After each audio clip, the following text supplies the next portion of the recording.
Pantalla activada. Audio activado. Iluminación activada.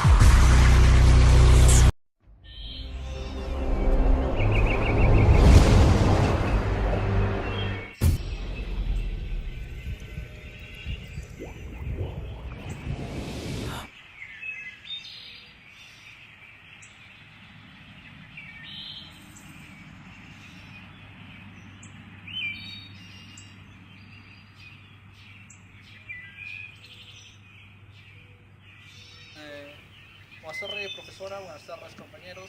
En esta oportunidad, quien les habla, el alumno del segundo ciclo de Química 2, Marcos Salazar. Bueno, ahora vamos a hablar un poco sobre la historia de la cafeína. Quizás muchos de nosotros la consumimos a diario, pero nadie sabe en sí cuál es el origen. La cafeína fue descubierto en 1819 por el químico alemán Frederick. Mucho antes los romanos ya la consumían, pero nunca nadie había notado cuál era el poder sobre la cafeína en el ser humano. Bueno, dicen que también se obtiene los mismos beneficios masticando la corteza de distintas plantas como son el té o la hoja de coca. Cuenta una antigua leyenda árabe que un agricultor lo descubrió al pastar a sus animales. Bueno, se dio cuenta que en la comida que sus animales consumían existían unas semillas. Llevó esas semillas a su monasterio junto con unos monjes, la bebieron y pudieron estar despiertos durante toda la noche. Hoy en día podemos saber que esa semilla que encontró aquel agricultor es el café, ese café que aumenta la actividad en el sistema nervioso. Bueno, en la actualidad también tenemos que la cafeína se distribuye de diversas maneras, no solo en un simple café, sino también se tiene en el famoso Red Bull, en la gaseosa Coca-Cola y en diversos cosméticos. Como segundo punto, vamos a ver cuál es la composición y la estructura química de la cafeína. Podemos ver que contamos con carbono, hidrógeno, nitrógeno y oxígeno, y los coeficientes de abajo es la cantidad de cada uno de los componentes. Vamos a empezar a enumerar la cantidad de carbonos. Como sabemos, la cantidad de carbonos siempre tiene que tener 4 enlaces, no importa la dirección, pero la cantidad siempre tiene que ser 4. Cada carbono es un vértice, tenemos el 1, el 2 y la cantidad total es de 8. 8 carbonos en total. Entonces, nuestra estructura viene a ser carbono sub 8. Bueno, el siguiente punto es enumerar la cantidad de hidrógenos que tenemos. Si sumamos la cantidad total de hidrógenos son 10. Entonces, poniéndolo en nuestra fórmula molecular, tenemos que carbono sub 8, hidrógeno sub 10. También tenemos que contar la cantidad de nitrógenos.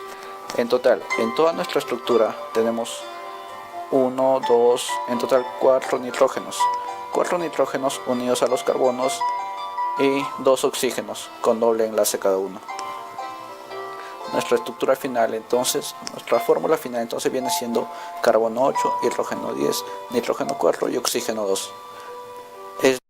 Como siguiente punto vamos a ver las propiedades físicas y químicas de la cafeína. ¿Cómo está compuesto? La cafeína en su composición es un polvo blanco muy amargo, parecido a la forma de un prisma hexagonal. El punto de fusión que tiene la cafeína es de 238 grados centígrados, pertenece a la familia de los alcaloides. Su nombre sistemático es 1,3,7 trimetilxantina. La densidad a 18 grados centígrados es de 1,23. El pH que tiene al 1% es de 6,9. Es un gran estimulante del sistema nervioso central y se obtiene del café, del té, de mate de cola y de mate de guaraná. Ahora hablaremos un poco más sobre la cafeína. Por ejemplo, ¿dónde podemos encontrar la cafeína en estado natural? Aparte de los mencionados anteriormente, también podemos encontrar en el café y en la nuez de cola.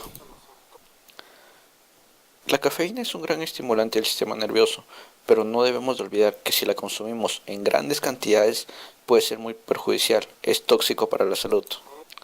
Una dosis letal de la cafeína es considerado unos 10 gramos.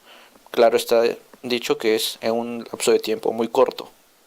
Si comparamos estas cantidades con una taza de café, en una taza de café solo tenemos 100 miligramos de cafeína.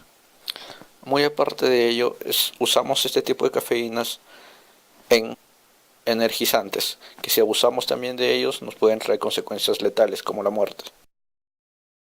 Ahora, para conocer un poco más sobre las propiedades, beneficios y perjuicios que tiene la cafeína, vamos a consultar a un doctor, conocedor, investigador IMI. La cafeína se ha utilizado para mejorar el rendimiento, y hay estudios en que, por ejemplo, a los estudiantes se les ha dado cafeína antes de empezar una clase, y algunos cafeína y otros placebo, o un café con cafeína y un café sin cafeína, o sea, descafeinado. Entonces lo que se ha visto es que las personas que toman cafeína, pues en general están más atentas y dicen que aprovechan mejor el tiempo y evidentemente no tienen el cansancio y no se duermen durante la clase. ¿Usted cree que la cafeína es un gran estimulante o ayuda mucho a los estudiantes? Sí que es verdad que, por ejemplo, la cafeína te quita el sueño, evidentemente, puedes estudiar más, pero llega un momento en que es un psicoestimulante flojo o débil. Entonces, por mucha que tomes, llega un momento que estás muy cansado, al final el cansancio puede contigo, no es un psicoestimulante potente. Muchas veces lo que te pasa es que aparecen los efectos indeseables y tú no has mejorado.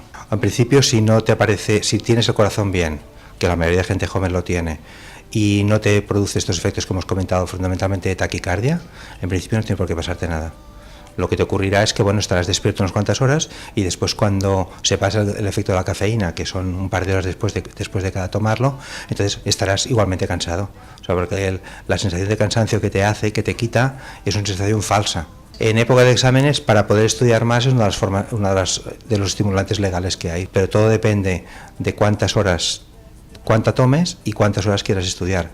Si tú lo que quieres es estudiar un par de horas cada día más, pues a lo mejor con 1 o 2 cafés tienes bastante y seguramente no te ocurrirá nada. Pero si tú quieres estudiar toda una noche, seguramente con un café vas corto, porque al día siguiente estarás muy cansado y tendrás que tomar mucho.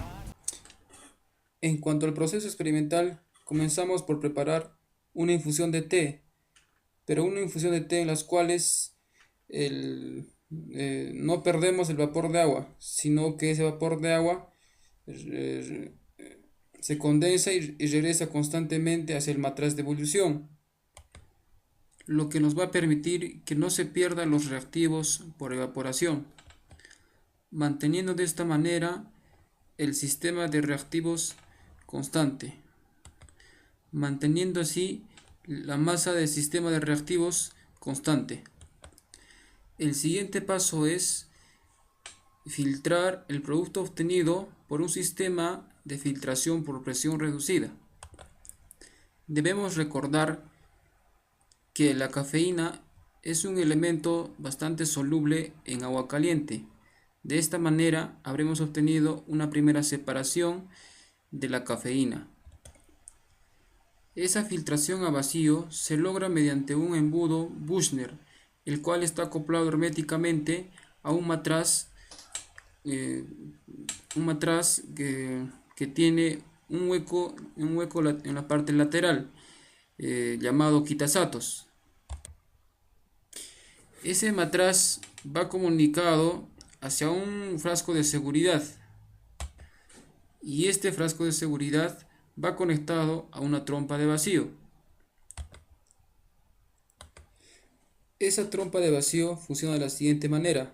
Para efectos de Venturi, cuando el agua pasa a elevada velocidad por este canal de estrechamiento, produce una disminución de presión, y esa disminución de presión produce una succión de presión, es decir, un vacío,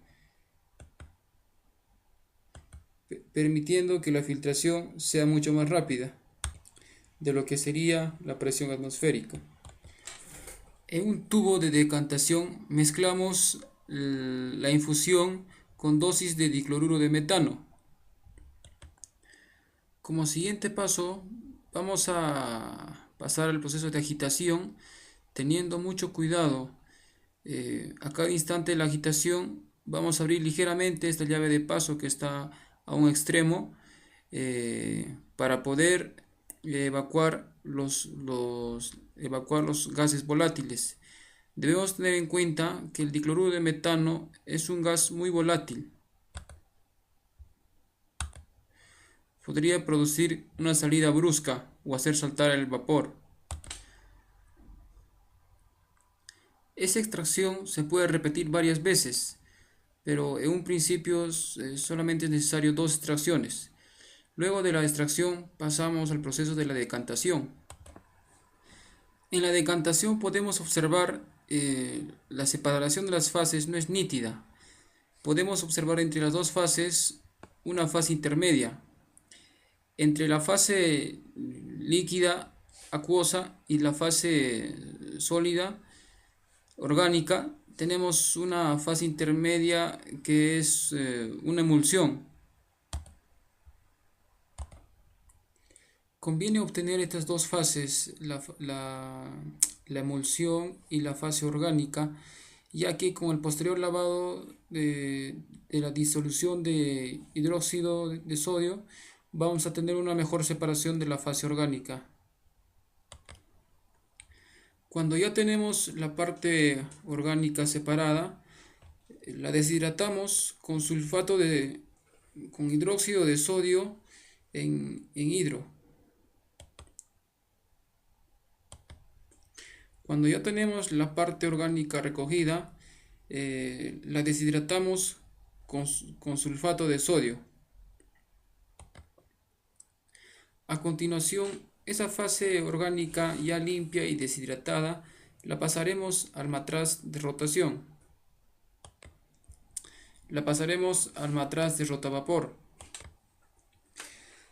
En el rotavapor vamos a obtener el diclorometano y la cafeína por efectos de la temperatura y la presión.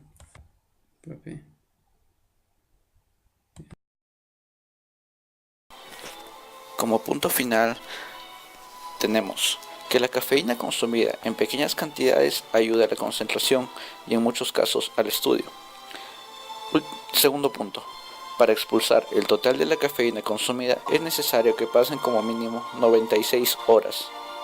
Tercero, los efectos de la cafeína en el sistema nervioso pueden ser irreversibles. Y último, no es recomendable el consumo de la cafeína en niños menores de 8 años. Gracias por su atención prestada. Hasta la próxima. Saludos.